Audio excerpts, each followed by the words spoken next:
नागपंचमी की कथा। प्राचीन काल में एक सेठ जी के 7 पुत्र थे। सातों के विवाह हो चुके थे।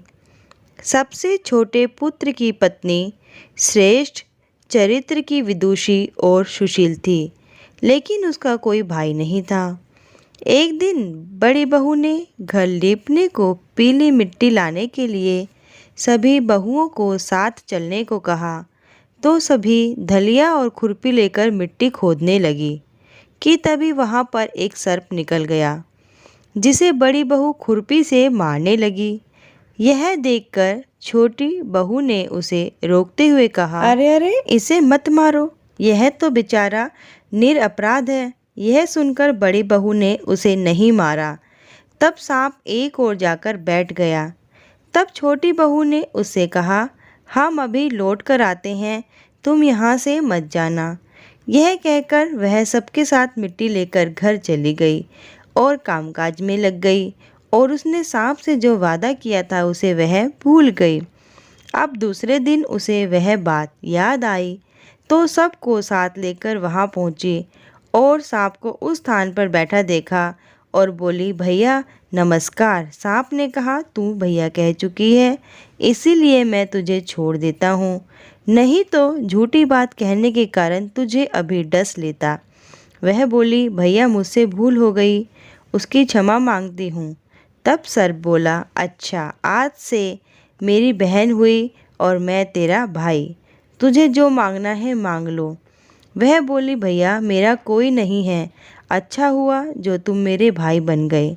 कुछ दिन बीतने पर वह सांप मनुष्य का रूप रखकर उसके घर आया और बोला, मेरी बहन को भेज दो। तो सबने कहा, इसका तो कोई भाई नहीं था। तो वह बोला, मैं दूर के रिश्ते में इसका भाई हूँ, बचपन में ही बाहर चला गया था। उसके विश्वास दिलाने पर घर के लोगों ने छोटी को उसके साथ भेज दिया। उसने मार्ग में बताया कि मैं वही सांप हूँ, इसलिए तू डरना नहीं, जहाँ चलने में कठिनाई हो वहाँ पर मेरी पूँछ पकड़ लेना। उसने कहे अनुसार वैसा ही किया और इस प्रकार वह उसके घर पहुँच गई। वहाँ के धन ऐश्वर्य देखकर वह तो चकित रह गई। एक दिन सांप की माता ने उससे कहा, मैं एक काम से बाहर जा रही हूँ, तू अपने भाई को ठंडा दूध पिला देना। पर यह बात ध्यान न रही और उससे गर्म दूध पिला दिया, जिससे उसका मुंह बेतरह से जल गया। यह देखकर सर्प की माता बहुत क्रोधित हुई, लेकिन सांप के समझाने पर शांत हो गई। तब सर्प ने कहा कि बहन, अब उसके घर बहन को भेज देना चाहिए। तब सर्प और उसके पिता ने उसे बहुत सा सोना, चांदी, जवाहरात, वस्त्र, भूषण आदि देकर उसके घर पहुंचा दिया। इतना सारा धन देखकर बड़ी बहू ने ईर्ष्या से कहा, भाई तो बड़ा पैसे वाला है, बहुत धनदान है, तुझे तो उससे और भी धन लाना चाहिए था। सांप ने यह बात सुनी तो सब वस्तुएं सोने की लाकर दे दी। यह देखकर बड़ी बहू ने कहा, इन्हें झाड़ने की झाड़ू भी सोने की होनी चाहिए। तब सांप ने झाड़ू भी सोने की लाकर रख दी।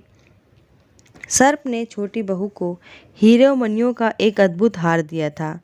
उसकी प्रशंसा देश की रानी ने भी सुनी और वह राजा से बोली कि सेठ की छोटी बहू का हार यहाँ आना चाहिए। राजा ने मंत्री को हुक्म दिया कि उससे वह हार लेकर शीघ्र उपस्थित हो। मंत्री ने सेठ जी से जाकर कहा, महारानी जी ने छोटी बहू का हार मांगा है, वह उसे लेकर मुझे दे दो। सेठ जी ने डर के कारण छोटी बहू से हार मंगाकर मंत्री को दे दिया।